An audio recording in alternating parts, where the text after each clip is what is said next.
Bueno, muy buenas noches a todos. Espero que esta canción de Serrat haya despertado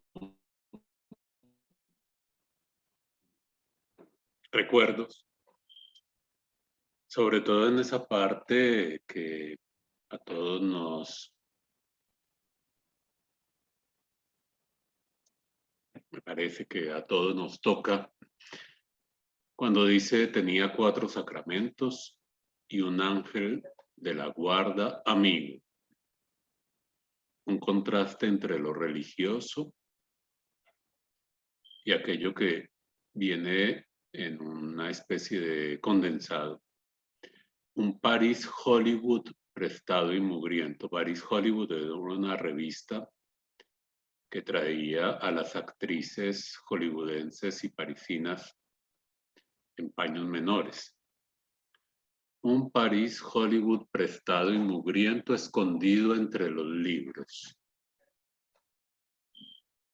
Tenía una novia morena que abrió a la luna mis sentidos, jugando los juegos prohibidos a la sombra de una higuera. Bien, esta es la introducción para presentarles este eje para las jornadas del ANEL en febrero del año próximo sobre el tema de sexualidades. El eje se ha nombrado Infancias y Adolescencias en el laberinto de la sexualidad. Las sexualidades son formas de goce a las que se otorga un uso social a través de prácticas generales propias de cada época, lugar o grupo social.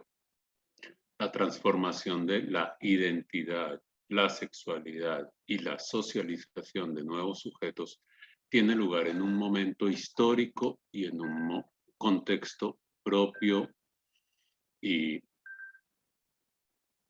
determinada. Me parece importante esta cuestión para poder pensar que la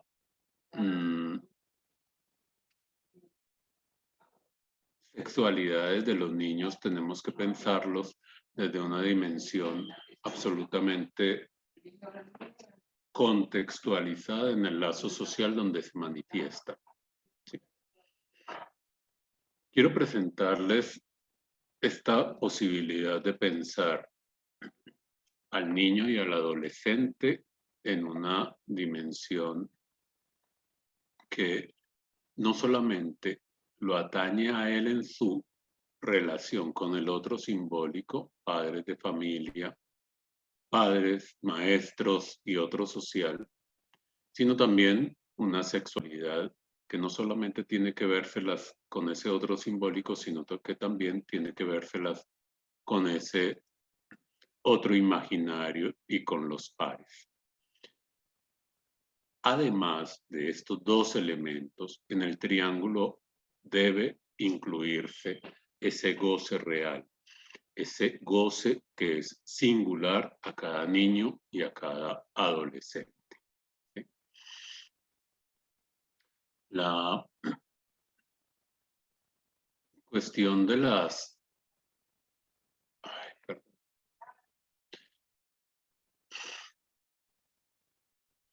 Voy a dejar de compartir pantalla y quiero entrar en un primer lugar a trabajar esto de cómo la infancia y la adolescencia contemporánea tiene un antecedente importante en cuestión de la crisis de la familia patriarcal que se presentó en el siglo XX.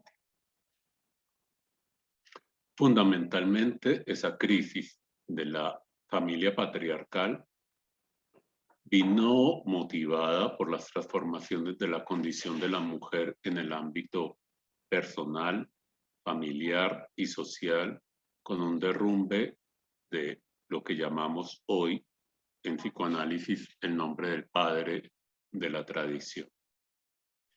Uno de los elementos más importantes fue la planificación familiar.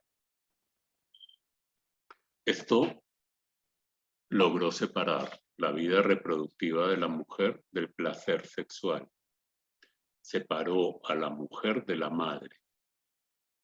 La relación de pareja procreativa y tradicional que caracterizó el siglo XIX y principios del XX es reemplazada por otro tipo de grupo familiar a partir de los años 60 del siglo pasado. Esta mujer pudo incorporarse de manera masiva al sistema productivo y eso menoscabó la legitimidad de la familia tradicional.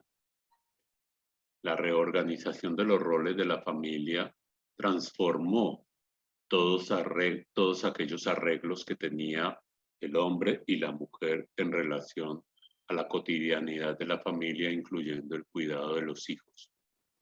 El nuevo modelo de relaciones afectivas ya no es matrimonial, ya no es ese amor romántico caracterizado por la modernidad, mediante el cual se idealizaba la pareja, a la madre con hijos y a la madre inserta en el hogar. El padre afuera, proveedor, que se permitía ciertas licencias. Ahora es un amor pasional, confluyente y que fundamentalmente implica el disfrute de la sexualidad, el disfrute del cuerpo, el disfrute de la cotidianidad, más allá de cualquier otro ideal. El reacomodo de esos mecanismos de represión subjetiva de cada uno de los miembros de familia, incluida la mujer, tuvo repercusiones también en el niño en la posibilidad de reconocerlo como un sujeto de derecho y de goce, así como era reconocida ya la mujer. Esto por fuera de todo lo que eran los mecanismos de la tradición. ¿Sí? En nuestro lenguaje, nosotros hablamos del derrumbe del nombre del padre. Y esto no implica para nada un modelo idealista, un modelo de tipo todo placer, porque cada una de las elecciones implica segregación, xenofobia y muchos fracasos en serie en la historia de cada sujeto, dependiendo de cómo ha elegido su manera de gozar. La cultura mediática del mercado, la globalización cultural, promueve diversas dimensiones de las sexualidades. Una de las cuestiones más fundamentales que ha ocurrido en finales del siglo XX fue la promoción, diríamos, de aquel concepto de género en disputa sostenido por Judith Butler, que ha hablado de que los roles femeninos y masculinos no están fijados para nada biológicamente, sino que son socialmente construidos.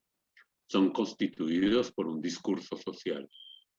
Y el asunto es que cada acto, cada posición, cada situación es la posibilidad para el que cada sujeto pueda transgredir esa tradición cultural.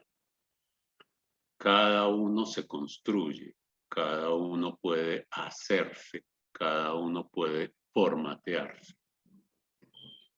Las distinciones sociales crean hoy una pluralidad de sexualidades que a la vez crean deseos artificiales.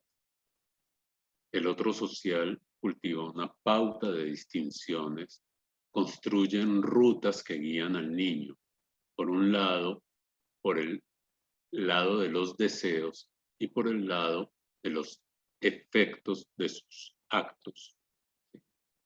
Todo el tallado social sobre el niño como ser de goce viene mediado por objetos idealizados por los medios de comunicación que desencadenan actos y conductas que conducen a una identificación, por consiguiente también a una especie de consumo de ese acto que conlleva la adicción y por el otro lado la inhibición en otros campos.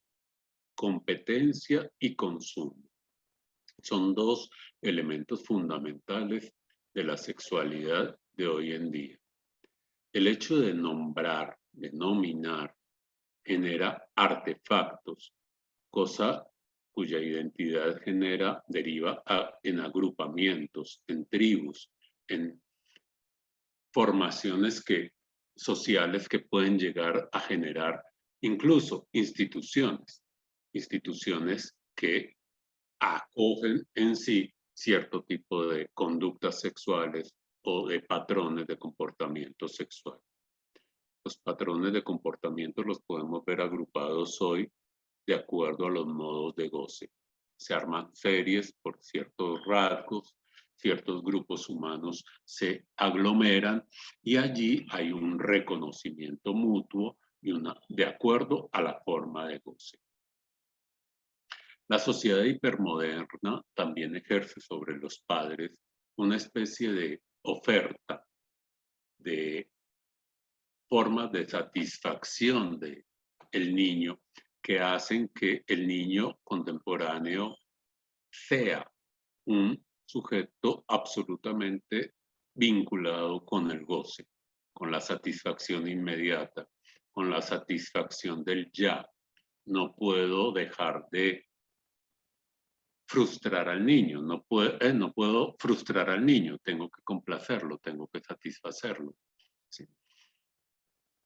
Esa sociedad hipermoderna convierte en débiles a los padres que en una manera muy débil los hace ponerse en una posición muy de igual a igual con el niño.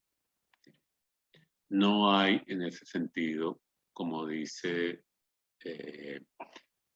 Lacan en el texto de la alocución sobre la psicosis en el niño, ya no hay personas adultas. Madres, padres, todos engomados con el goce en una dialéctica de pura satisfacción que hace que la frustración sea algo a evitar, pero que de todas maneras la vida la implica y conlleva a nuevas búsquedas de satisfacción. La nueva modernidad también implicó un cambio en términos de socialización.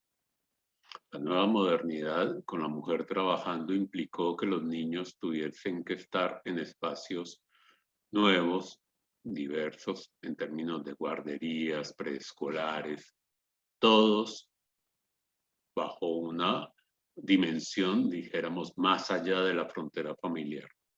Niños de 1 año, de lactantes, ya pueden estar en guardería. En estos espacios es muy necesario que cada niño, que cada sujeto sea autónomo, compita, sea mejor que los demás, pueda ubicarse de una manera absolutamente dependiendo de sus propios recursos.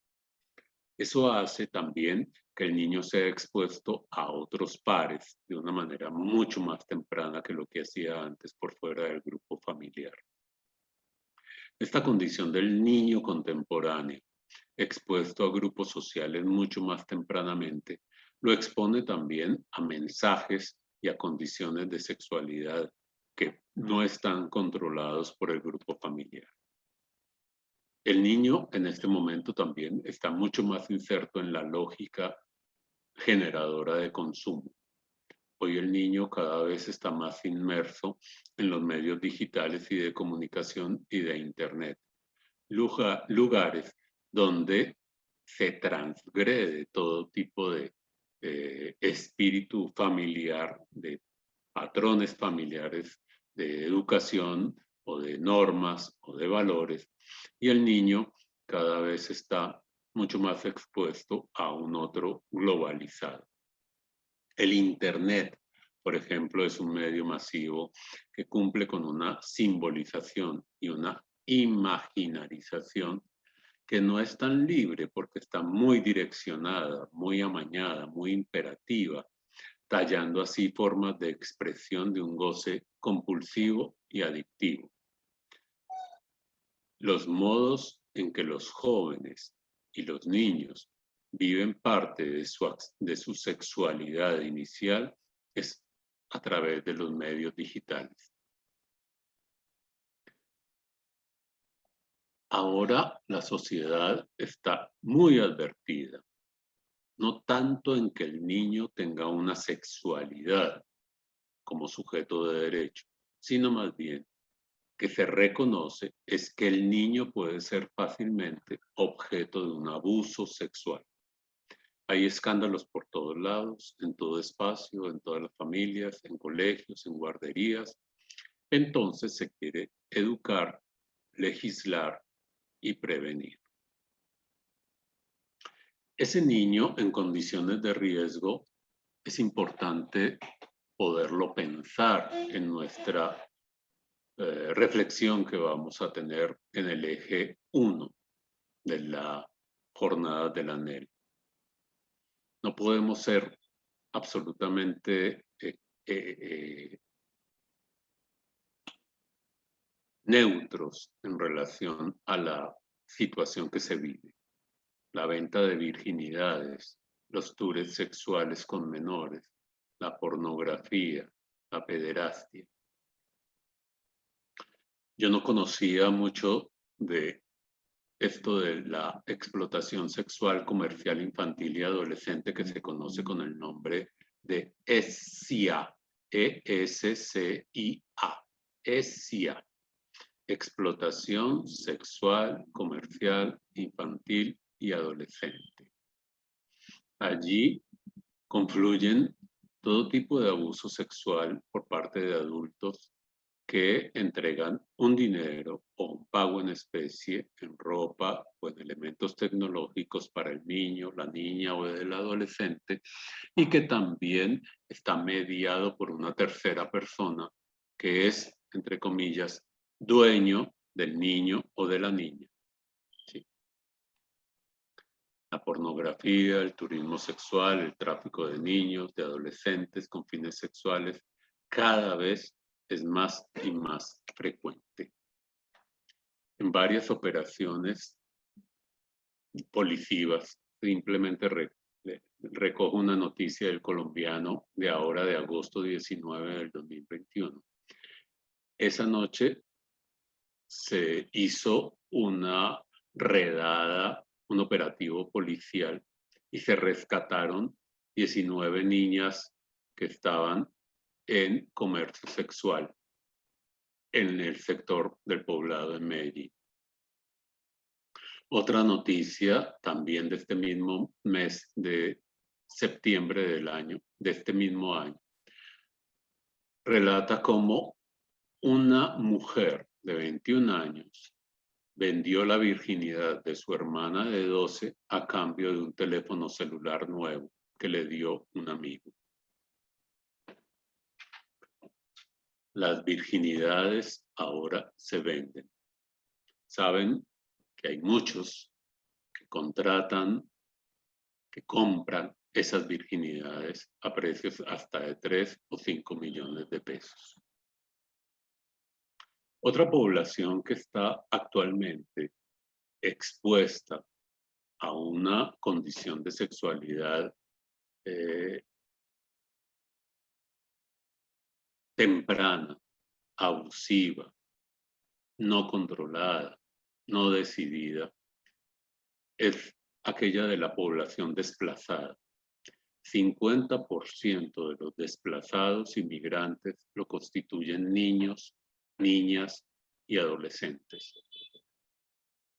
Niñas menores de 15 años que se prostituyen, niñas venezolanas que se prostituyen para poder asegurar una vivienda, una alimentación. Hay una noticia de la Fundación Procederes que tiene su asiento en Bucaramanga, que habla de que en Bucaramanga, en refugios donde se tienen más o menos 12.000 desplazados, hay abusos sexuales con mucha frecuencia y abusos sexuales que no se denuncian por miedo a perder lo único que les queda, la posibilidad de tener un lugar donde dormir. Allí no llegan programas de prevención en salud, allí no llegan programas de protección al menor. Allí están expuestos a todo tipo de pérdida de la intimidad. Con mayor razón, las poblaciones desplazadas que tienen que ubicarse en zonas periféricas urbanas están expuestas a bandas criminales y a un sistema de cobertura escolar mínimo. Las bandas criminales pueden perfectamente condicionar y controlar la vida sexual de niños y adolescentes. Es en esa población donde se encuentra el mayor número de embarazos adolescentes y muchas de las situaciones sexuales de segregación o de matoneo vienen por situaciones que los combos delincuenciales imponen sobre su territorio. Muchos de ellos han tenido que asumir responsabilidades, pues muchos de los niños y adolescentes han tenido que asumir responsabilidades adultas de trabajar, de llevar dinero a su casa. Y una de las maneras que se ha comprobado más fácil es la de prostituirse. Hay un interés también de los grupos armados en imponer un orden social en los territorios basados en la moralidad. Algunas de las chicas que se habían ennoviado con guerrilleros en poblaciones donde había un dominio territorial de guerrilleros y que luego fue conquistado por las AUC, muchas de esas niñas fueron marcadas, tatuadas con la letra AUC, tatuadas para hacerles recordar que su sexualidad tenía que orientarse, su afectividad también tenía que orientarse hacia el lado de lo que ellos consideraban correcto. Hay un graffiti que está en Segovia, fuera areperas HP, firma AUC. Esto fue una noticia que circuló hace 2 años en Segovia. Cualquier relación homosexual entre mujeres era sancionada con tortura o desplazamiento o muerte. Es una ética sexual impuesta. También los grupos armados han tenido su ejercicio de dominio sobre la sexualidad de niños y adolescentes. Por cada mujer guerrillera, dice el informe de la Comisión de la Verdad, se calcula que entre 5 y 7 guerrilleros tuvieron relaciones sexuales con ella durante su militancia y que en caso de que alguna quedara embarazada, esta estaba obligada a abortar. Según ese informe, a la que se niegue, se le hace un consejo de guerra, se le imponen trabajos forzados y si se niega a abortar o no aborta con los trabajos forzados, se le puede llegar a declarar fusilamiento.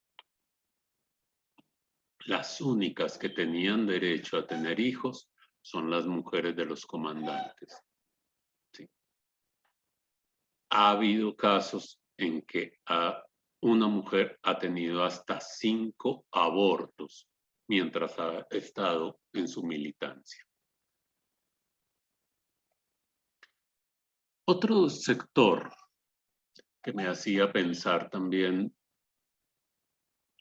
un colega guatemalteco es este de aquellos sujetos que viven en la calle, niños y adolescentes, cómo ellos viven su sexualidad.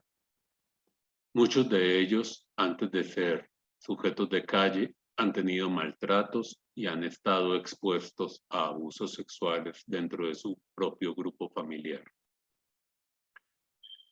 Hay algo de una investigación que me pareció fundamental de un profesor de la Universidad de Antioquia de apellido Giraldo. El trabajo se llama Sexualidad es tener sexo, adolescentes en situación de calle, de donde extraje las siguientes citas. Dice Saúl: yo a la edad de 12 años ya tenía mujer y la hacía respetar. Y desde los 9 tuve mi primera relación sexual. Dairo dice: a veces todo amurado, o sea, todo eléctrico, todo excitado, a uno le toca comerse cualquier sacolerita por ahí. Le da 200 pesos y con eso basta. Arturo dice: cuando me toca estar con un hombre, uso las ruedas. Las ruedas son las Roche, las ribotriles, ¿sí? Para ponerme loco y no saber qué es lo que voy a hacer. Por una relación sexual con un hombre, cobro 2,000 pesos, si es con penetración. Si es solamente mamar, cobro 1,000.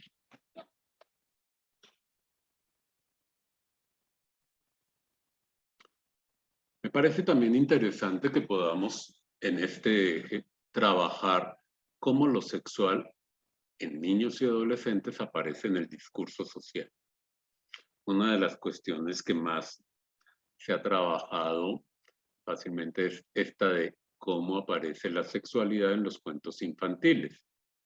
Recuerden a Barba Azul, un hombre que encerraba mujeres, tenía sexo con ellas, las asesinaba, que está basado en una historia real. Gilles de Rais, que fue un hombre que trabajó al lado de Juana de Arco, pero que lo que hacía era torturar a niños y niñas desde el punto de vista sexual. Caperucita Roja ha sido también un cuento de Perrault que habla de cómo, de manera original, el lobo le pide a Caperucita que se desnude y que se meta a la cama con él. Relato que acaba con la devoración, entre comillas, comida de Caperucita por parte del lobo. La capa roja de Caperucita simboliza también el comienzo de una vida menstrual, sexual en la niña. El lobo simboliza a ese varón que solamente quiere una satisfacción sexual. El cuento de la Cenicienta, muy popular en todo el mundo, hermosa, humilde, altruista, desinteresada, todo el día cumpliendo con duras tareas que le impone la madrastra y sus hermanastras.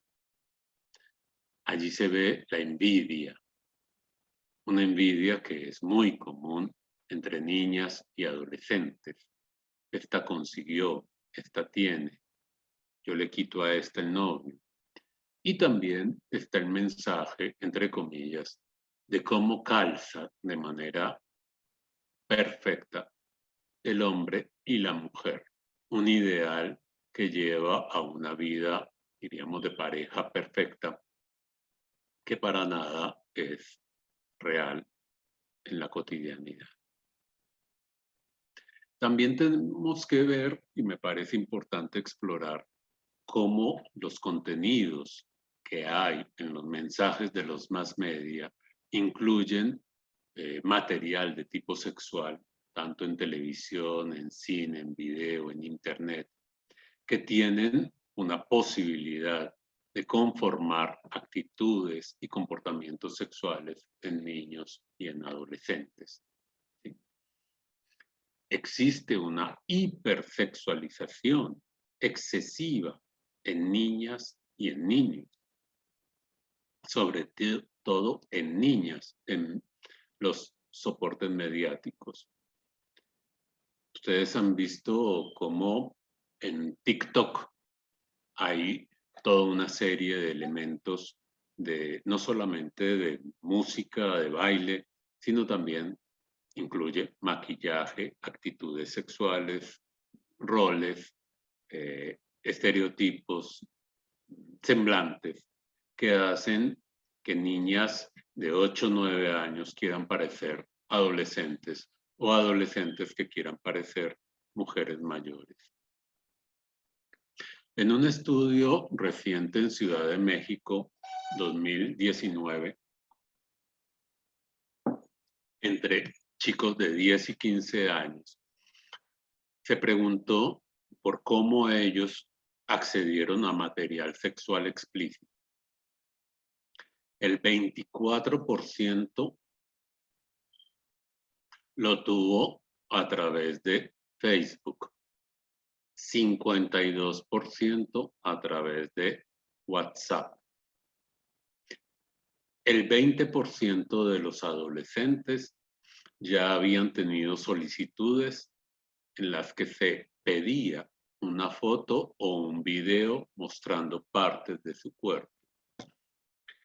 El 15% ya había sido grabado por su compañero o amigo o novio para hacer un video montado en la red YouTube. El 13% ya había tenido la experiencia de que su video hubiese sido un video con alguna actividad sexual hubiese sido montado en las redes sociales. La revista JAMA Pediatrics reconoció que una parte considerable de adolescentes practicaba el sexting. Sexting es todo intercambio de imágenes o de contenido sexual. 1 de cada 7 había enviado el mismo algún material de tipo sexual a las redes. Y 1 de cada 3 había ya recibido algún tipo de material con contenido sexual de algún compañero o compañera de manera explícita. Entre los 10 y 12 años es mucho más frecuente este uso del sexting. ¿Qué decir entonces también del tema de la educación sexual? En Colombia desde 1990 está el objetivo de incluir dentro de las cátedras educativas de primaria y secundaria el tema de educación sexual. Resulta con que muchos de esos contenidos han tenido que ver básicamente con la materia de biología, ciencias naturales. Eso hace una connotación absolutamente genital de la sexualidad. La explicación de la anatomía, la explicación de cómo son los órganos sexuales de uno y de otro. O sea, es una sexualidad reducida absolutamente a lo biológico. ¿Y qué decir de la politización que hay en relación a esa educación sexual? En Colombia vimos en la época del plebiscito sobre los acuerdos de paz cómo esto se politizó. Había eslogan como voto no al plebiscito porque amo, defiendo y protejo a la familia. Había acusaciones como Gina Parodi, que era la ministra que promocionaba ciertas cartillas, pues las cartillas sobre sexualidad, acusándola de su madre la crió sádica, desvergonzada y abusaron seguramente de usted y le gustó mucho y ahora quiere que nuestros hijos padezcan de lo mismo. Una politización de la educación sexual. Todo esto simplemente para decir que la educación sexual tiene en este momento una alta injerencia de cuestiones políticas que reducen las situaciones absolutamente a ideales que tiene una sociedad determinada. Veamos ahora cómo es la relación del sujeto, adolescente y niño, ya no con ese otro social, sino con relación a los pares.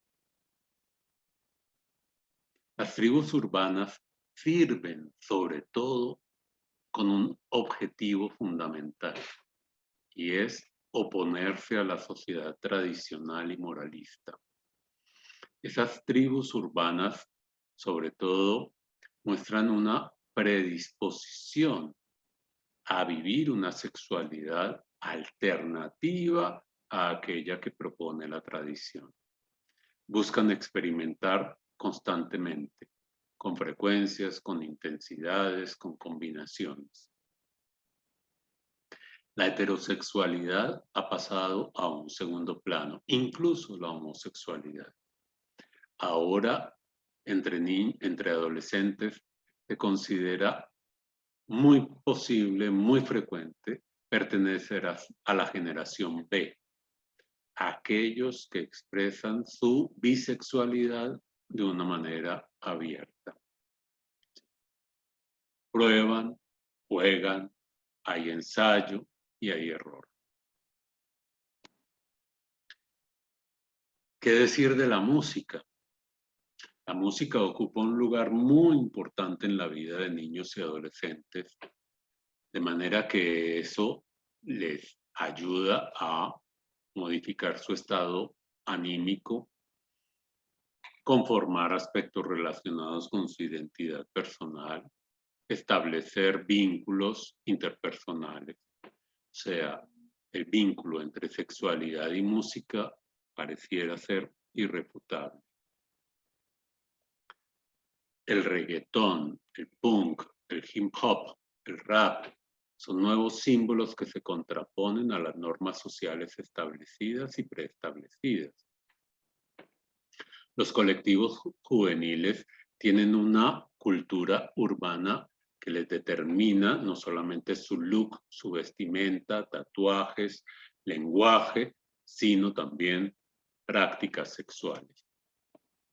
No es sino que ustedes acudan a las letras del reggaetón. ¿Sí? El reggaetón tiene predominantemente una manera de baile que es el perreo. En videos musicales, en la publicidad, en las portadas de discos y sitios web, se muestra una imagen agresiva y dominante de lo masculino sobre lo femenino, donde la mujer es sumisa y queda en un lugar de objeto puramente sexual. En la Universidad de Pittsburgh hicieron un estudio en el año 2019. Se interrogó a 711 adolescentes entre los 10 y 17 años sobre su vida sexual y el tipo de música o hábitos musicales y gustos musicales.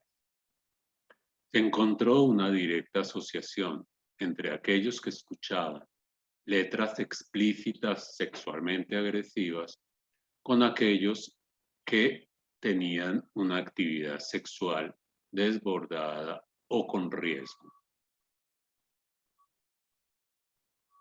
El K-pop, que en 2019 y 2020 se consagró como el género musical más escuchado de la música coreana de grupos de adolescentes, hoy en día tiene detrás de sí una trama de prostitución, videos sexuales ilegales, corrupción, drogas y violencia. Resulta que el K-pop es el género musical más escuchado en chicas entre los 10 y los 13 años. El juego de la botella estuvo en auge durante cierto tiempo. Me llegó una chica a consulta que había experimentado su primera relación sexual a partir de ese juego de la botella. Es un producto que me parece que surge cada cierto tiempo en las relaciones entre los adolescentes. Jugar, pero jugar con la sexualidad. Hay una modalidad de ese juego de botella. Las chicas tienen que ir de hombre en hombre, dejándose penetrar, y los hombres deben tratar de aguantar lo máximo posible sin eyacular, sin preservativo. El hombre que primero eyacule pierde, pero el riesgo está en el embarazo o en la infección sexual que pueda tener la chica.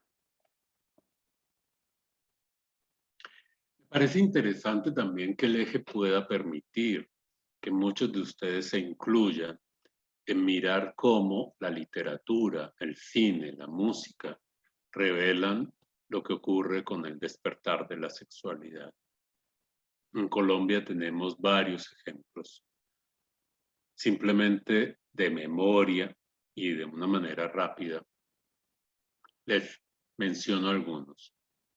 Yolanda Reyes, una escritora colombiana, escribió hace algunos años Los años terribles, para reflejar algo de las adolescentes, 3 primas y 3 devenires distintos con su sexualidad. Efraín Medina, el texto de la sexualidad de la Pantera Rosa. Fernando Vallejo, con su texto de la Virgen de los Sicarios. Jorge Franco, con Rosario Tijeras. Pilar Quintana, con Los Abismos. Fernando Molano, Vista desde una acera o El beso de Dick.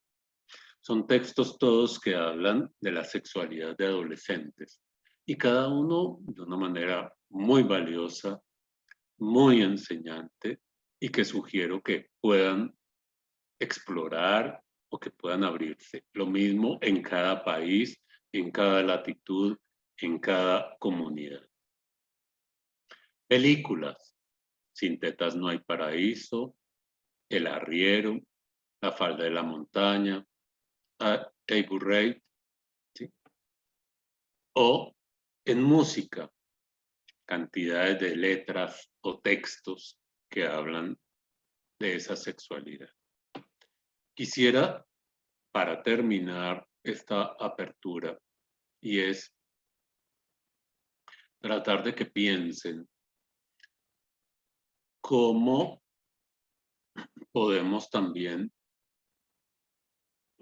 abordar este eje desde la literatura psicoanalítica. Volver a Freud, recorrer con él la concepción de la sexualidad del niño y del adolescente. En primer lugar, esos textos desde 1905, donde la teoría de la seducción quedaba atrás para llegar a formular el complejo de Edipo. También esta concepción de una sexualidad en el niño perverso polimorfa. Y por otra, también la relación de la sexualidad infantil con la neurosis del adulto. Un eje que también me parece muy interesante poder abordar cómo Freud con su idea de la organización sexual infantil, se diferencia de Abraham y de los post-freudianos en relación a todas esas etapas de la sexualidad infantil.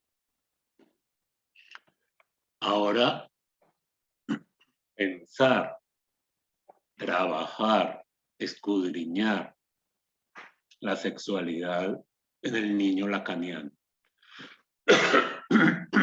La prevalencia del espejo, el objeto, la identificación. El niño consagrado a buscar en el otro la significación que le falta o la identificación. El niño efecto del gran otro. En otro momento, trabajar en Lacan aquello que de la pulsión no cede a la falicización. Eso quiere decir el objeto A, el corte, el borde pulsional. También como el niño en esos seminarios, aún el antolondradicho, nota sobre el niño, alocución sobre la psicosis en el niño, da cuenta de cómo el niño pasa de ser el falo a ser el objeto A de la sexualidad femenina. Y por último, ese niño con su sexualidad identificado a la perversión, a aquello que hace goce en el padre o en la madre, y aquello del traumatismo. Somos hijos del traumatismo, dice Lacan y lo refuerza Marie-Hélène Bruch en su texto. Me parece fundamental que podamos trabajar alrededor de esa nueva dimensión. Bien, doy la palabra ahora a algunos compañeros de la sede de Medellín que han querido trabajar o pensar este eje de la sexualidad del niño en el niño y el adolescente en el laberinto de la sexualidad. Entiendo, Eugenia. Comienza Eugenia, José. Bien. Buenas noches, ¿se escucha bien? Sí, muy bien. Ok. Bueno, realmente, José Fernando, en el argumento que planteas hay una propuesta muy amplia que además se va desagregando con las preguntas que introduce como una suerte de sesgos para tomar. Yo me quiero detener nuevamente en el título, porque ese título del eje me llamó mucho la atención. Entonces, porque lo primero que pensé cuando leí Infancias y Adolescencias en el laberinto de la sexualidad, fue en La rata en el laberinto, ¿sí? El artículo de Lacan, en el que intenta, a mi juicio, dejar abierta la pregunta respecto al real que concierne al psicoanálisis, un poco en oposición al experimento con la rata. Y diríamos el modo en que cada sujeto responde al encuentro con ese real. Entonces me preguntaba cuáles son los modos en que eso se hace presente, y uno encuentra un poco en lo que vas tomando de Freud, que Freud ya plantea que hay dos formas posibles del agujero traumático: la muerte y la sexualidad. Entonces ya ahí Freud está ubicando lo sexual en el orden de un agujero, ¿sí? Y que lo hemos visto un poco más desarrollado a partir de la idea de lo no representable a nivel del inconsciente. Todo esto para retomar la idea del laberinto, ¿sí? En la medida que supone una entrada o varias falsas y una única salida. Es decir, es una construcción hecha con uno o varios caminos que engañan a quien lo recorre para dificultar el encuentro con la salida. Entonces, una primera pregunta que se me ocurre tiene que ver con esta idea de la única salida que se plantea en la noción del laberinto, ¿sí? Porque sería entonces una cosa que supondría una salida para todos que iría en contradicción de la idea lacaniana de sexuación. En tanto supone una invención a la salida de lo sexual en cada caso, ¿sí? Es decir, justamente la idea de sexuación introduciría esa dimensión de invención. Entonces, te voy a plantear la otra pregunta porque está articulada a esta noción de laberinto, ¿sí? Esta segunda pregunta me surge, seguramente muchos de los que estamos acá escuchamos el testimonio de Jorge Acé de la EUL Córdoba. Él citó un artículo que yo me fui a buscar a propósito de este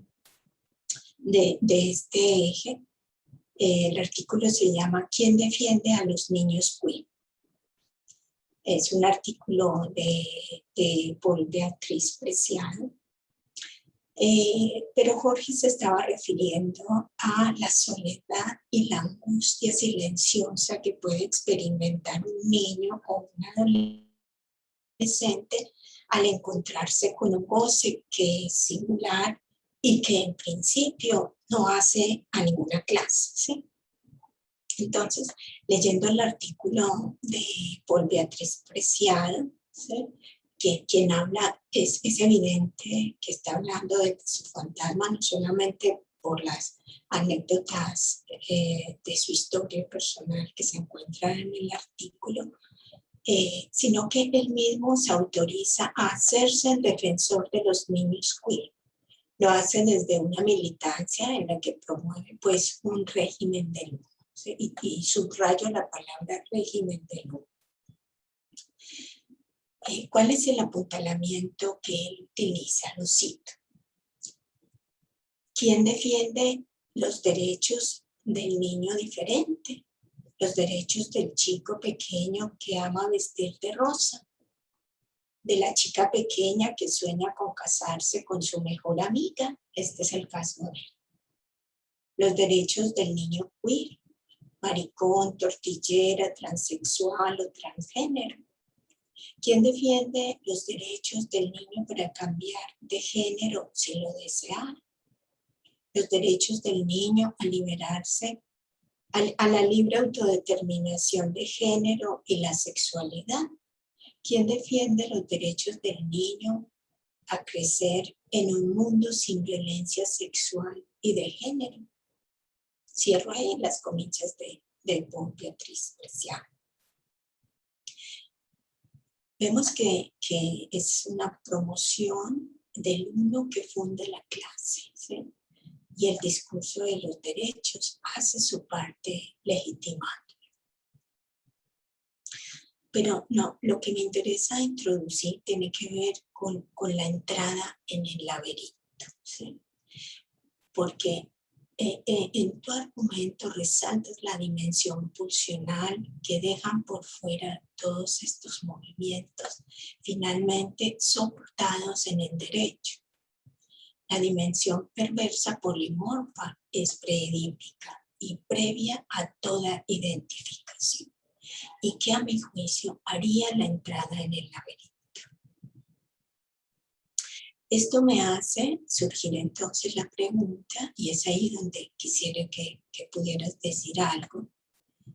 ¿Qué hace entonces para el niño en esta época de hilo de Ariadna? Que era un poco lo que introducías al final.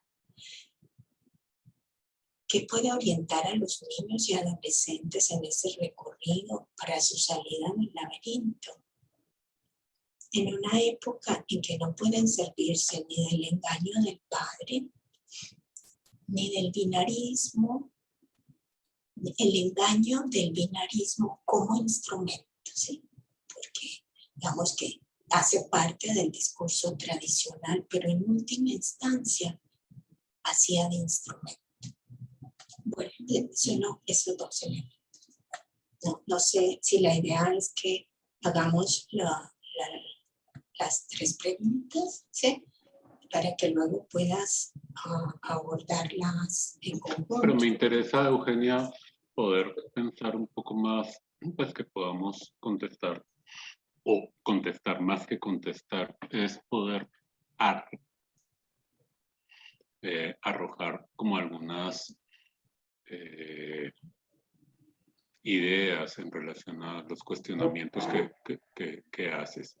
Me parece importante pensar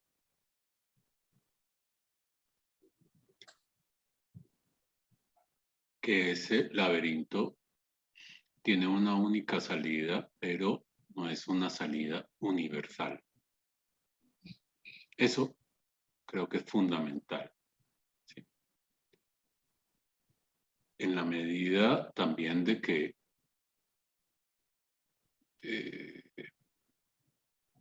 cada sujeto, cada parletre más bien, está confrontado a una alteridad independiente de la definición del género, independiente de la identificación que el sujeto, o de la identidad, perdón, que el sujeto pueda reconocerse, independiente de su práctica sexual. Lo fundamental es encontrarse con un goce hetero a su propio goce. ¿Y qué hace con eso? ¿Qué puede hacer con eso?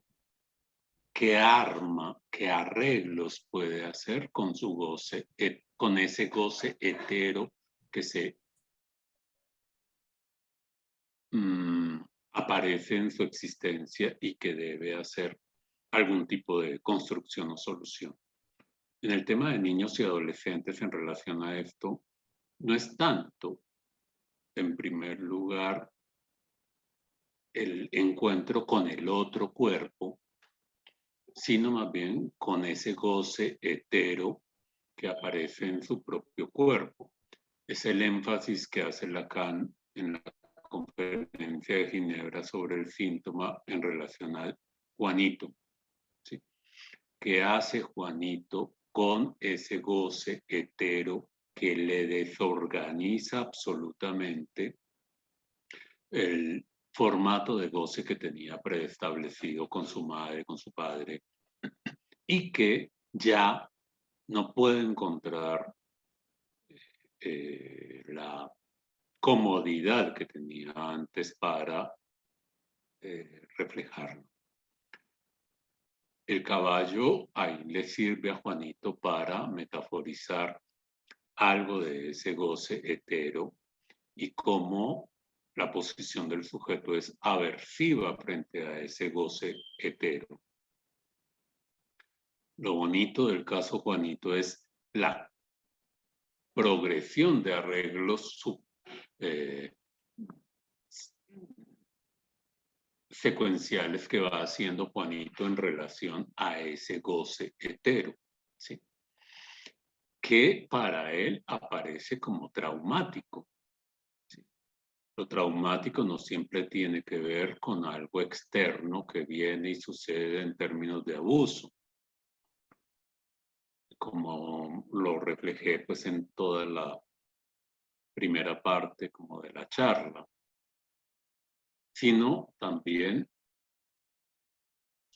cómo el propio sujeto se confronta en un momento dado con algo de su propio goce que es extraño a sí mismo, extraño a su dinámica y a su economía de goce, y que debe, sí o no, alojar en sí mismo y debe hacer ciertos arreglos con ese goce. Por eso me parece importante la frase de Marilyn Bruch en el modo de gozar lo femenino. Y es, cada analizante es único y su relación con el goce sexual no está determinada ni con el sexo biológico, ni con el género, ni con la identificación, ni con el orden social. Está determinado por lo traumático. Y también diríamos que en el horizonte de toda sexuación está lo que dice Lacan en el Atolondradicho, página 467 de otros escritos. Él dice, lo que llamamos sexo es, con propiedad, el heteros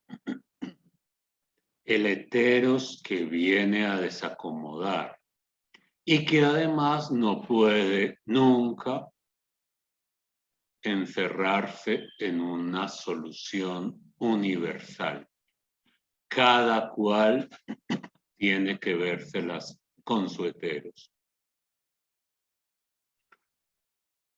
Dice Lacan, digamos, heterosexual es aquello que ama a las mujeres, sea cual sea su sexo. Aquello que ama la alteridad.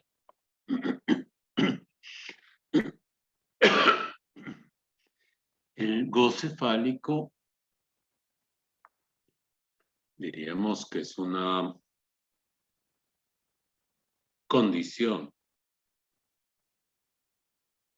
alienante, universalista, el lado izquierdo de las fórmulas de la sexuación, que diríamos es la autopista por la que todos recorremos la vida sexual. Sin embargo, hay la necesidad de confrontarse con ese goce que no es fálico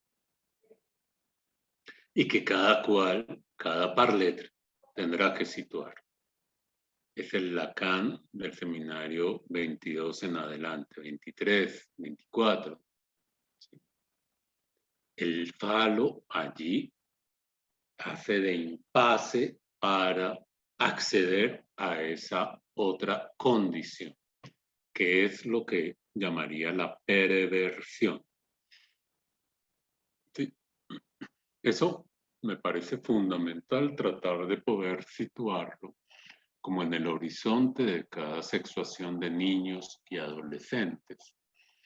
Todas estas fórmulas, tribus, identificaciones, formas como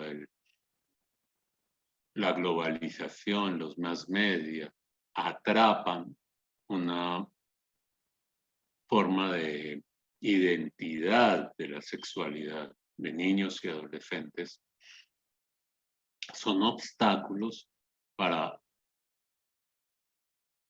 son soluciones temporales, son velos que vienen a recubrir aquello con lo que tarde o temprano cada parlete tendrá que vérsela.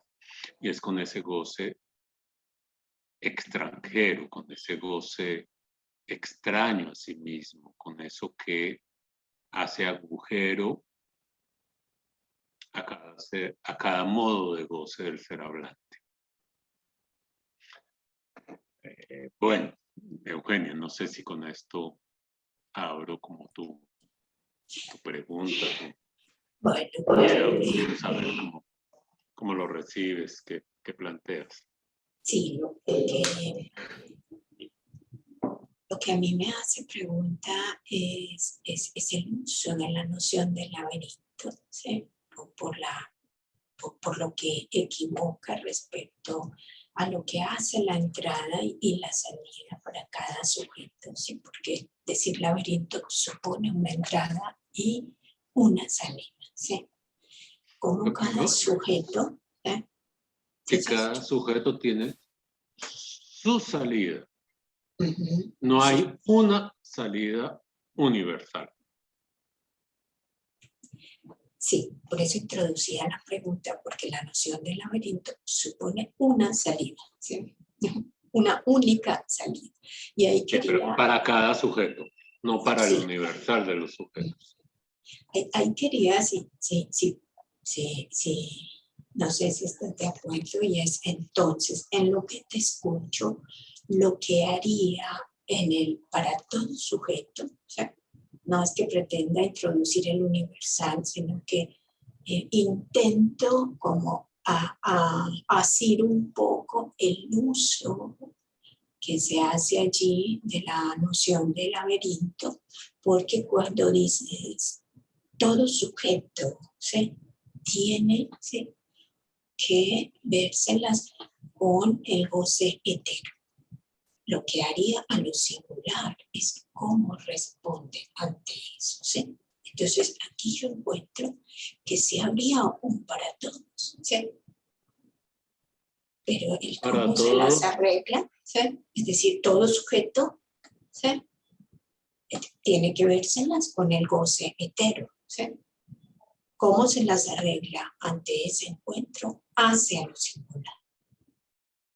de acuerdo, hace de un modo singular, aunque la regla sea universal. Sí. Sí, bueno, no, yo quisiera que le diéramos paso a nosotros y quizás más adelante retomamos este uso que hace Paul Beatrice Preciado de lo que es aparentemente la defensa del niño y de ese goce, ¿sí?, uno respecto a todo lo que se promueve en los discursos de género. Bien. No sé si... Luz Elena o Cecilia. Ceci. Cecilia. Sí. Listo, mil gracias a todos, una buena noche y bueno, José, mil gracias por este gusto y disfrute que nos transmites a pesar de la crueldad de los relatos, ¿no? Pero es un deseo de investigar y de trabajar el eje que conmueve, pues que llega, no sé si toca lo etéreo, pero toca algo. De ahí, sí quiero, igual a Eugenia, agradecerle porque nos interroga un poquito esto del laberinto y me parece bien interesante como lo presenta. Lo que sí quiero, bueno, al leer tu comentario, que pues nos provocas 18 preguntas, 18 ejes, 18 formas, y yo creo que alcanzas a ilustrarlas hoy un poco mejor para ver el camino que podemos tomar de estudio. Lo que sí quiero, cuando lo leí y lo volví a leer y empezaba a entrar en la temática de las jornadas y lo que ella comienza a producir, preguntarme por lo que para mí pasaba desapercibido. Y era la diferencia entre la sexuación y la sexualidad o sexualidades como nos propone la jornada. Entonces, de esta forma, quiero preguntar al respecto, ¿no es cierto? Cuando se habla de sexuación, se hace referencia a las respuestas que cada sujeto construye con respecto a un goce invariable que se escribió en un momento traumático de su devenir como ser hablante. Y ese goce pasa a ser cubierto desde la infancia con las identificaciones que el sujeto toma del otro, de la cultura, y además con su forma de volver a obtener esa satisfacción inicial. Es decir, pasa también a ser cubierto por el síntoma. La posición que el sujeto tome con ese real, cubierto luego por identificaciones, y el síntoma lo puede ubicar del goce femenino o masculino, y eso es lo que hace la posición sexuada, y a eso es lo que se denomina sexuación. Ahora bien, Sexualidad, sexualidades, como nos lo indicas en tu comentario, son formas de goce a las que se otorga un uso social a través de las prácticas generales propias de cada época, lugar o grupo social. Y te agradezco la definición que nos la diste muy bien en el argumento. Entonces, pareciera que tu propuesta es tratar de leer esa doble vía. Lo entendí así. De la sexuación a las sexualidades y de las sexualidades a la sexuación. Y esto de pronto lo tomé cuando llegaba la pregunta 14 y nos decías ir del síntoma al lazo familiar y luego seguir la huella. ¿Entiendo? Es la huella del síntoma. Tú lo dices, seguir la huella hasta un límite, y si nos ayudas en eso, mil gracias. Ahora bien, creo que comprender ambos caminos es todo un reto, pues cada uno contiene conceptos a trabajar, una lógica a desentrañar, que para nada deben ser considerados a la ligera. Y bueno, creo que ese es el reto de las jornadas y en general de la formación, de lo que uno puede vivir con lo propio en su formación. Pero sí quiero como centrar la pregunta. En otras, para la infancia y la adolescencia, ¿cuál es la articulación y la diferenciación entre las sexualidades y la sexuación? ¿Y cómo esos dos caminos los podemos observar en este trabajo que nos propones? José. Muchas gracias, Ceci, porque esta pregunta José, me parece... Sí, dime. te pregunto algo, atendiendo al tiempo, ¿no te parece si escuchamos a Luz Helena y después hablas o crees que puedes Bueno, es que me decirlo? parece fundamental la pregunta de Ceci, Dale, dale, categórica. Y dale. Ceci, te agradezco mucho pues como la pregunta porque me parece que nos orienta bastante. A mí me inquieta mucho las demandas de consulta que hay actualmente sobre temáticas de sexualidad en niños y adolescentes, ¿sí? Que llegan bajo cualquiera de estos rubros que decía que aparecen en lo contemporáneo, ¿sí? Sé que la presentación que hoy hice es poco psicoanalítica, ¿sí? En términos de que es muy sociológica o puede ser muy, en términos como tú decías, impresionante, impactante o mortificante, porque tiene como todo su aspecto mortificante también. Es así como nos llegan las consultas, pero que sepamos que esas son formas de sexualidades y que no tienen que ver o que hay que distanciarlas de lo que tú misma dices, sexuación. ¿Sí? La sexuación de cada sujeto implica vérselas, como dice Lacan, con la alteridad de un goce. Un goce que no es propio, que es externo, que es éxtimo al sujeto y con el cual hay que tratar de arreglárselas. Cada sujeto, cada parletre tendrá que arreglárselas con eso. Niño o adolescente, independiente de la envoltura formal del síntoma que venga.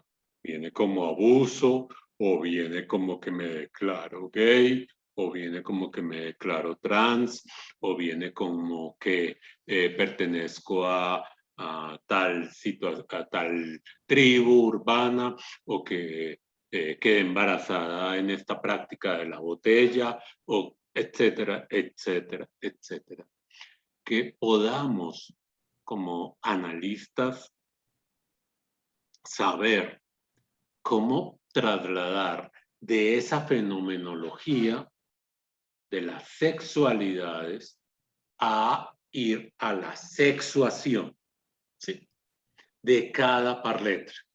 ¿Sí? La tendencia, diría yo, en el comercio que hay de atención, sí, es a quedarnos en la fenomenología de las sexualidades, ¿sí? Y se hacen instituciones y grupos de apoyo a trans, o grupos de apoyo a gays, o grupos de apoyo a emo, o grupos de apoyo a lesbos, sí. Se hace una atención, sí, muy quedados en la dimensión de lo fenomenológico. Lo que me parece que el campo freudiano con Lacan impulsan es a poder desprendernos de su fenomenológico, de que fui abusada o que o que sucedió tal cosa o que pertenezco a tal grupo, pertenezco a tal otro, y poder leer en cada parletre cómo es su encuentro con lo alter, con lo distinto, con ese goce diferente y cómo hago algo de relación con eso. A mí me parece que es fundamental en la clínica psicoanalítica poder desprendernos de esa situación fenomenológica y poder atender a esta otra dimensión que es mucho más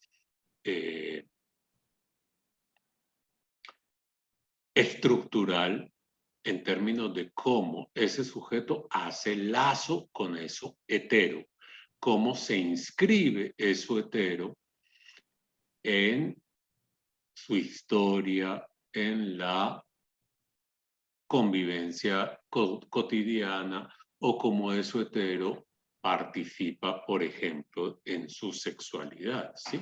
Me parece que eso es posible de poder leer, por ejemplo, en Juanito, que es lo que me parece que hace Lacan en la tercera conferencia de Ginebra sobre el síntoma, en el Atolondradicho y en estos últimos textos, es poder leer ese encuentro con aquel goce hetero que va a generar un traumatismo, un agujero, y cómo bordea cada parletre ese agujero.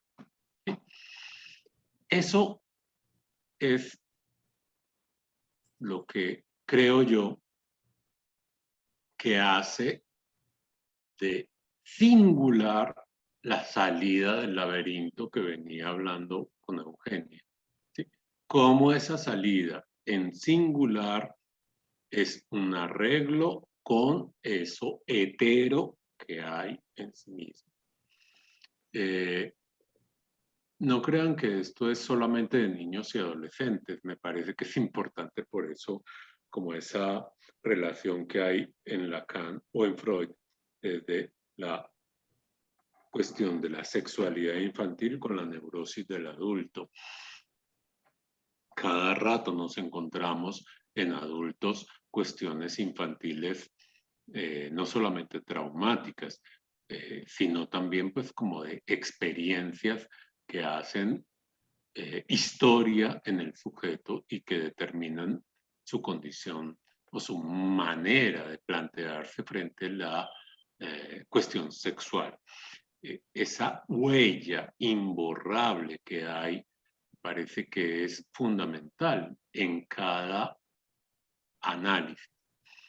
Y para llevarlo al extremo, me parece que los testimonios de los AE dan cuenta precisamente de ese traumatismo, de esa manera como llegó a implantarse eso hetero de goce en la propia subjetividad, así sea como una fórmula, así sea como una experiencia, así sea como un acontecimiento traumático, y que implica para cada sujeto un arreglo sintomático con TH, que es lo que me parece formidable en niños y adolescentes, que el asunto no está del todo fijado, no está del todo cristalizado, y que es posible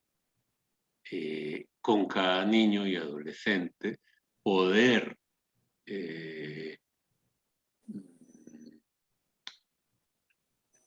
dijéramos, abrir, desplegar mucho más ese asunto sin que quede esa huella de fijación que determinaría una condición independiente, digo, de su identificación de género, pero sí de una manera muy traumática en su vida afectiva y sexual.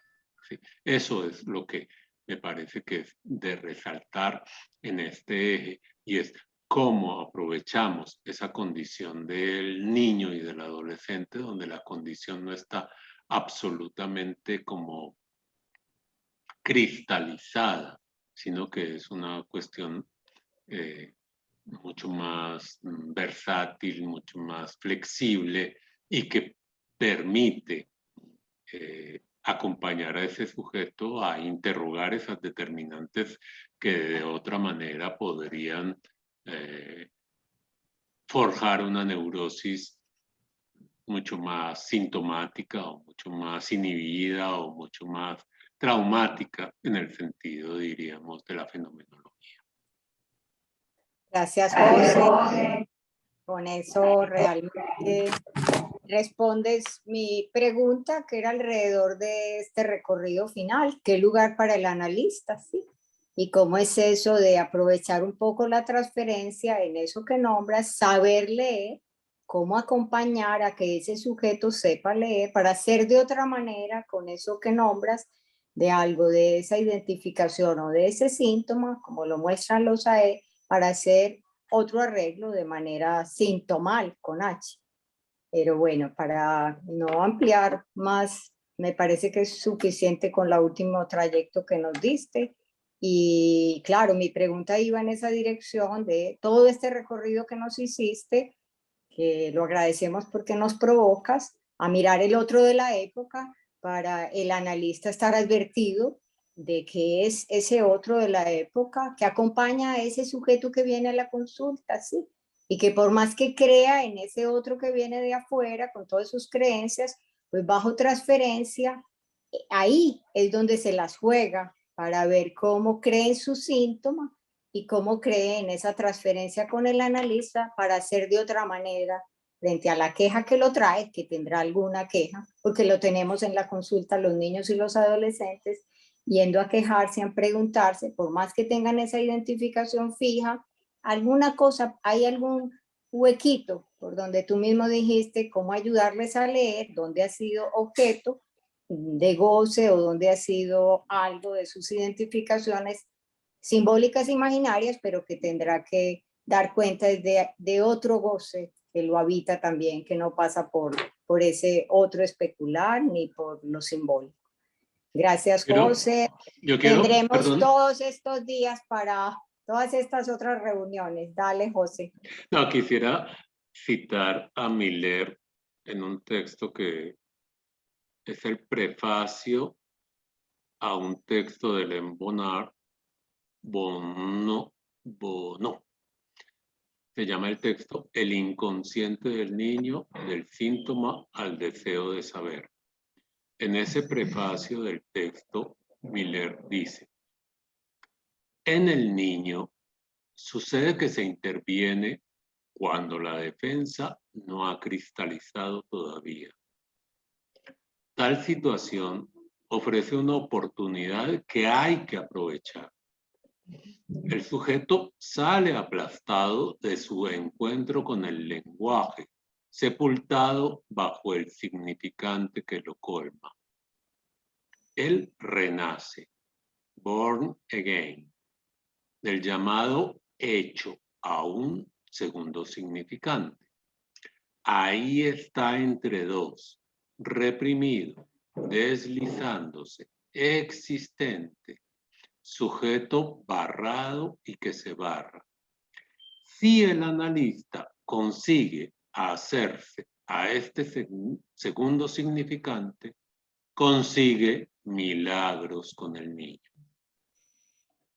Es una cita que me parece que vale la pena que podamos explorar cuando trabajemos en este eje y que espero las jornadas nos puedan iluminar sobre la acción del analista en esta oportunidad en donde no se ha cristalizado todavía algo de la defensa del sujeto.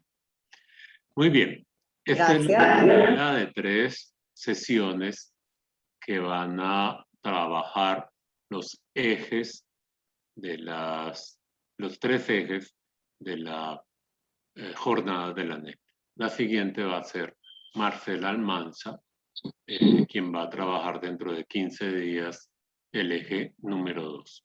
Los invitamos, esperamos en contar con ustedes y hasta esa próxima oportunidad. Un abrazo a todos.